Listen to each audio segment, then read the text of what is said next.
Welcome everybody to Forza Motorsport 6, and today we're dealing with a 2003 Porsche Carrera GT.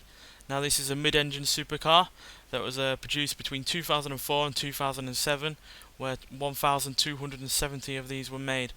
And there's a lot of things to like about this car. One of them is the fact that it looks absolutely stunning. I think Porsche did a bang-up job with this and easily one of their best looking cars.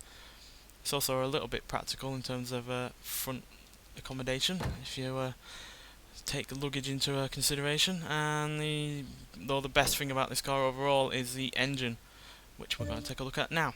So this is the largest engine in a car that Porsche have ever put in one of their vehicles, at 5.7 litres and being a V10 engine, producing 605 horsepower and 435 pounds-feet of torque, which 13 years ago was impressive, and even now it's still a lot of power from a naturally aspirated V10. Even Lamborghini would struggle to get that much power out of one of their V10s nowadays.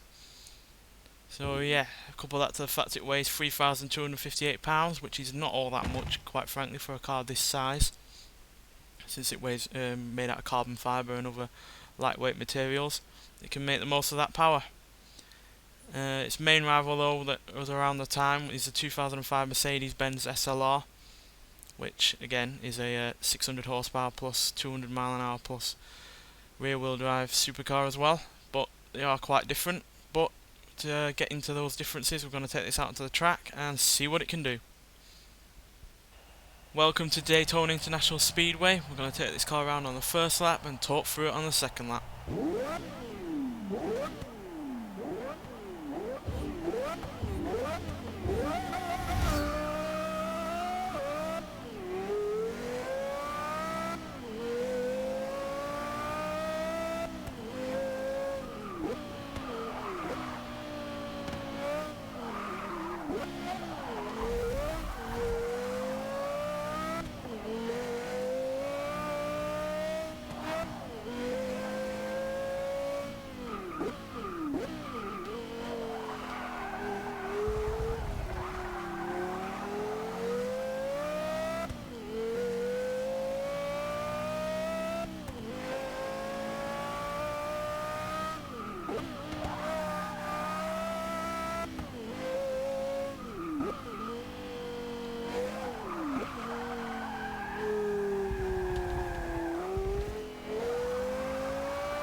Now this car is pretty quick by today's standards, let alone 13 years ago.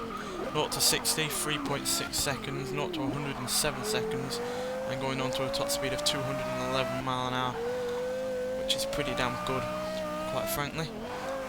However, compared to the SLR that I mentioned earlier, this has 12 horsepower less and 140 pounds-feet of torque less, which means the SLR goes to 0 to 60 in 3.5 seconds. However, because that SLR weighs 602 pounds more, it's 0 to 100 times down by half a second on this Carrera GT, though it does have a higher top speed of 215 mile an hour. However, this car is far better in terms of handling, because it's just lighter, and 12 horsepower less really isn't enough to warrant all that extra weight with the Merc. So yeah, even though this doesn't have that power and doesn't have the silliness of the V8 engine with all that torque, it makes up for it handling wise. Though this is a trickier car to drive with it weighing so much less and having nearly as much power. Plus that Merc has an automatic gearbox as well, whereas this has a manual, as I showed off earlier.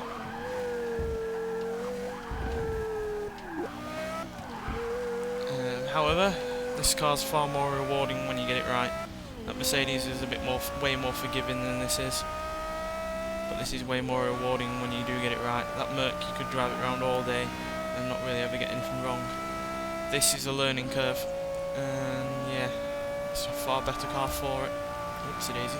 See, even I'm getting it wrong there. But yeah, on the whole, a cracking car, and one I'm again glad that they've put in the Porsche expansion. I can't really see them not putting it in, quite frankly, because it is one of the best Porsche cars ever made, and certainly one they should be proud of. Just a shame that they're not doing a mid-engined raw car like this anymore, though they do the 918, which I guess you could say technically is a more futuristic and more unique kind of car than this one, because yeah, mid-engine V10 cars weren't exactly the rarity back in 2003, but V8 engined hybrids with all-wheel drive are. So yeah, on the whole though, still love it nonetheless, despite the fact that yeah, you can have a better car now in terms of the 918. Anyway, thanks for watching, and I'll see you in the next one.